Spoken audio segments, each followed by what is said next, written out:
Magandang hapon po sa lahat na nakasubaybay sa atin dito po sa Rema Feels Live. So, nandito po tayo ngayon sa topic po natin. Have you ever wondered what pleases the Lord? Naisip na po ba natin, ano nga ba yung mga bagay na nakakapagbigay kaluguran sa Panginoon? Ano ba yung nakakapagpangiti sa Kanya? Napakasarap po sa pakiramdam kapag alam po natin na napiplease mo si Lord. Amen po. Paano mo nga ba malalaman na nalulugod siya, natutuwa siya sa mga bagay na ginagawa mo? Sabi po dito, may kakaibang pakiramdam. May lakas doon sa loob mo. Doon sa loob mo, ng heart mo, meron kang kagalakan para makapagpatuloy. Amen po. So pinag-aaralan po natin dito yung mga bagay na nakakapagbigay kagalakan sa Diyos. Tuloy po natin sa number 10. Walking in truth brings the Father great joy and pleasure. May pagbukasan po kayo sa akin sa 3 John chapter 1 verse 4. Ang sabi po, I have no greater joy than to hear that my children walk in truth. So, walking in truth, ang meaning po niya ay living with integrity, being honest, consistent, and faithful to God's word, whether people are watching or not. Sabi po dito, pagiging matapat sa Panginoon, sa salita ng Diyos, nakatingin man ng mga tao o hindi sa Kanya. Amen po. Lumalakad sa katotohanan at katapatan. Ang gusto talaga po ng Diyos at nakakapagbigay lugod sa Kanya ay maging matuwid tayo sa Kanyang paningin. Amen po. Lumalayo sa kasalanan at naglilingkod ng matapat. Naalala ko po nung panahon na pinagaling ng Panginoong Hesus ang lalaking idinaan sa bubong. Natatandaan niyo po ba yun? Na dinala siya ng kanyang mga kaibigan para gumaling. Makalipas po ang ilang araw, nakita muli siya ng Panginoong Hesus sa templo. Sabi sa kanya ni Hesus, huwag ka nang magkakasala ulit. Meaning, sinabi sa kanya ng Panginoong Hesus, ni Jesus, walk in truth. Alam po ng Panginoong Hesus na yung joy at pleasure ay nasa paglakad sa katuwiran. Amen po. Kahit po si Zaccheo noon, for sure tuwang-tuwa po ang Diyos dahil nag-humble po si Zaccheo. Binalik ang lahat ng dinaya niya, lahat ng pera na dinaya niya sa mga tao. At mismo ang Panginoong Hesus nagsabi na ang kaligtasan ay dumating sa sambahayan ni Zaccheo. Amen. Sabi nga po dito, God delights when His children choose righteousness instead of compromising for convenience or approval. So number 11 po, ang sabi po dito, showing mercy and kindness reflects the heart of God. Dito po sa Micah chapter 6 verse 8, sabi po dito, and what does the Lord require of you? To act justly and to love mercy and to walk humbly with your God. Mercy means showing compassion even when someone doesn't deserve it. Pagpapakita po natin ng habag sa mga tao na alam natin kahit sila hindi karapat-dapat na tumanggap nito. Kindness means acting with gentleness, patience, and love. Kagaya po ng Diyos sa atin na nagpakita ng awa at kabutihan noong panahon na niligtas niya po tayo. Kailangan din po natin gawin iyon sa iba. Kung paano ang Panginoong Hesus ay nahabag, naawa sa atin kahit hindi po tayo karapat-dapat. Dapat po natin na gayahin siya bilang Kristiyano po, bilang follower, disipulo ng Panginoong Hesus. Kailangan nating sundan ang Panginoon. Kung paano siyang nahabag, kung paano siyang naawa, paano siya naging mabuti sa mga tao. Naalala ko po ang Panginoong Jesus, nung time na yung babaeng nangalun niya, ay dinala po sa kanya para batuhin hanggang mamatay. Natatandaan niyo po ba yun? Makikita natin yung awa ng Panginoon sa kanya. Maging siya po ay hindi bumato para ipakita ang kabutihan doon sa babae. Amen po. Alam niyo po sa totoo lang, dapat makita natin doon sa tao yung andun yung maawa tayo. Amen po, dapat hindi mo makita sa kanya yung nakaraan niya. Kasi lahat tayo may negative po tayo na nakaraan, pero hindi yung tiningnan sa atin ng Diyos. tayo po mga Kristiyano, nakikita rin natin sa mga tao, hindi yung nagawa niyang mali, kundi yung habag ng Diyos ay maiparating sa Kanya. Ibang level po ang mercy at kindness ng Diyos. Imagine po natin, pinagsasampal na siya, binugbog na po siya, pero ang prayer niya po, Ama, patawarin mo sila sapagkat hindi nila alam ang kanilang ginagawa. Kaya po makikita natin na talagang isa po ito sa nakakapagpa-please, nakakapagbigay lugod sa Panginoon ang maging maawain at mabuti sa kapwa. Dito po sa Kawikaan chapter 24 verses 17 to 18, ang sabi niya, huwag mong ikagalak ang pagbagsak ng iyong kaaway ni ang kanyang kapahamakan. Pag ginawa mo iyon, magagalit sa iyo si Yahweh at ikaw ay kanyang parurusahan. Hindi po kalooban ng Diyos na tayo ay magsaya sa kapahamakan o parusa na ating kaaway. Ang puso po ng Diyos ay katarungan na may habag, hindi po paghihiganti. Amen po? Even your enemies po, kasama sila, deserve nila na maipakita natin, maiparamdam sa kanila yung compassion. When we choose mercy over judgment, we mirror the very character of God. Kapag andun po yung awa, andun yung habag po sa atin, na pinapakita natin sa mga tao, nagre-reflect sa'yo na nasa'yo si Kristo. Amen po. Pinapakita natin ang karakter ng Diyos sa kung paano tayo nagiging maawain at mabuti sa kapwa po natin, sa ibang tao, at maging sa mga kaaway natin, sa mga taong hindi mo kasundo. Amen po. Ang sabi dito, huwag kang matutuwa kapag yung kaaway mo pinaparusahan ng Diyos. Kundi dapat andun yung maramdaman natin na yung awa at habag. Andun yung maramdaman natin na kailangan matulungan sila. Amen po? Yan. So number 12, the Lord delights in those who seek justice daily.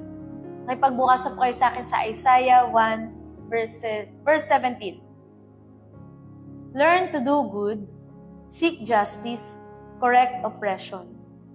Justice means doing what is right, fair and honorable before God and people.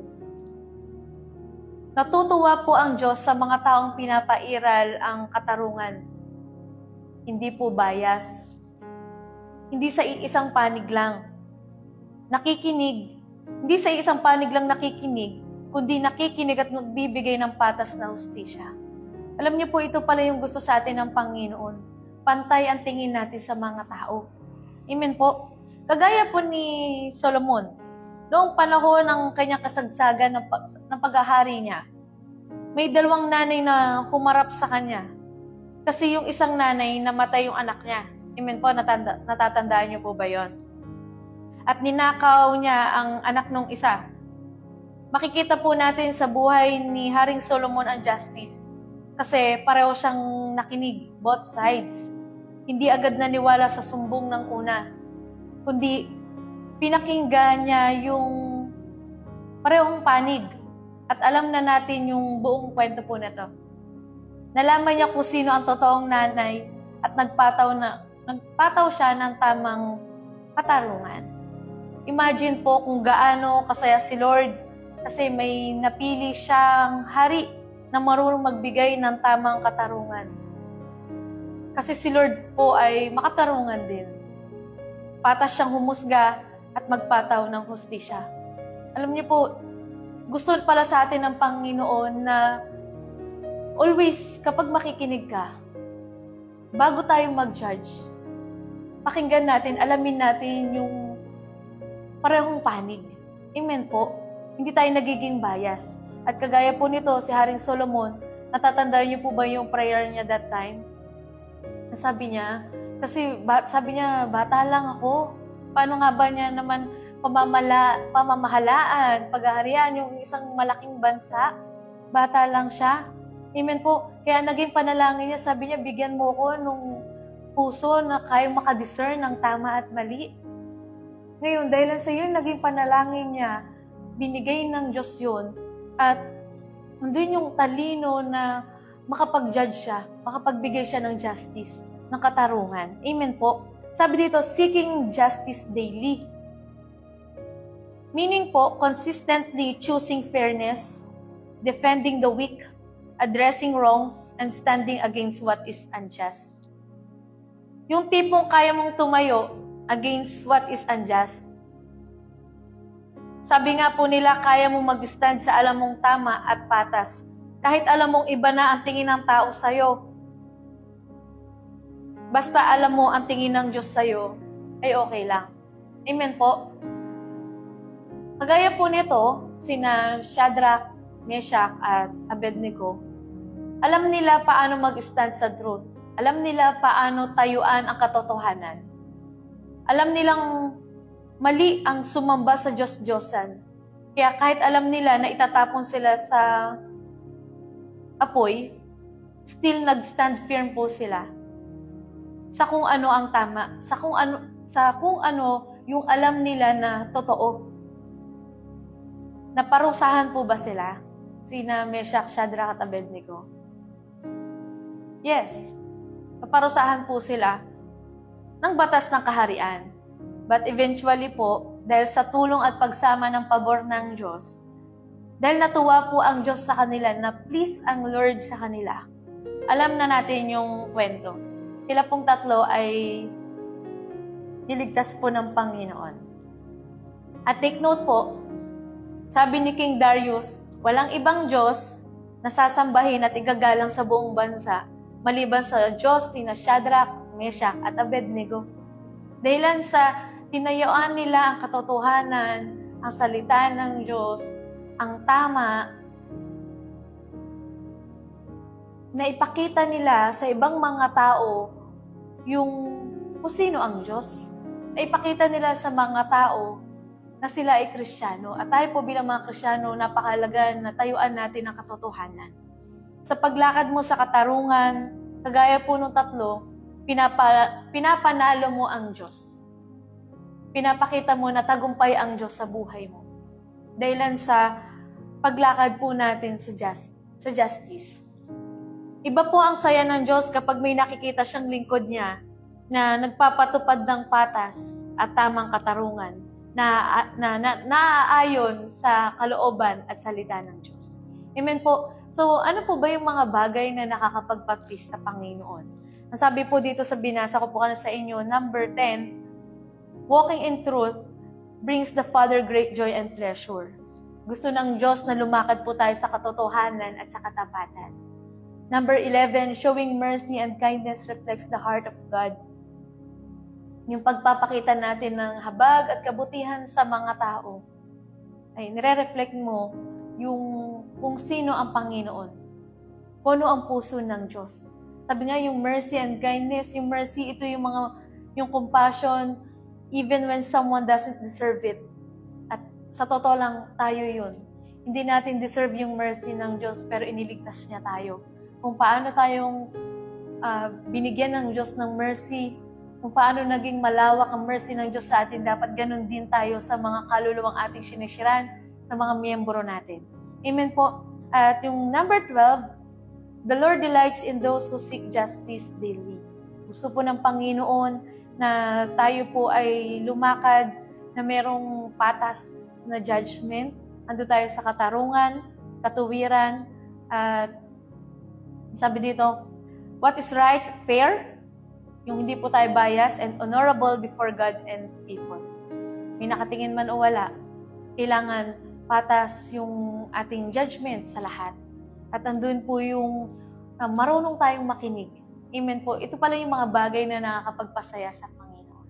So alam ko po marami po tayong natutunan before sa mga tinuro sa atin ng mga pastors. Nawa po tayo po ay nadagdagan ng mga bagay na magagawa natin para mapangiti natin ang Diyos. Marami pa po ito, subaybayan po natin ang mga live po natin dito sa Rema Fields. Sige po, samahan niyo po ako sa panalangin. Ama, sa pangalan namin Panginoong Hesus, salamat po sa mga oras na to, sa mga salita mo na nagbigay ng paalala sa bawat isa. Ito yung heart's desire namin, O Diyos, ang ma-please ka, mapangiti ka, Panginoon, makita ka naming nakangiti sa mga paglilingkod, sa mga bagay na ginagawa namin sa iyo. Turuan mo kami, O Diyos, na maisapamuhay ang mga salita mo na aming natutunan, na pag-aralan ngayong hapong ito, at patuloy, Lord, na lakaran namin, O Diyos, ang mga salita mo, tayuan namin, Panginoon, ang katarungan mo, at lumakad kami na punong-puno ng habag, ng mercy and kindness sa mga tao, Panginoon. Salamat po, O Diyos. Patuloy, Lord, nandalangin namin na manatili sa bawat isa, O Diyos, yung kasabikan at kagutuman sa iyong mga salita. Dahil sinabi mo sa iyong salita sa Matthew 5, Lord, na mapalad ang mga taong nauuhaw at nagugutom sa katuwiran sapagkat kami ay bubusugin mo. Salamat po, Panginoon, sa mga salita mo, sa pagpupuno mo sa bawat isa. Ito pong aming dalangin sa pangalan ni Jesus. Magandang hapon po sa bawat isa, and advance Merry Christmas and Happy New Year po.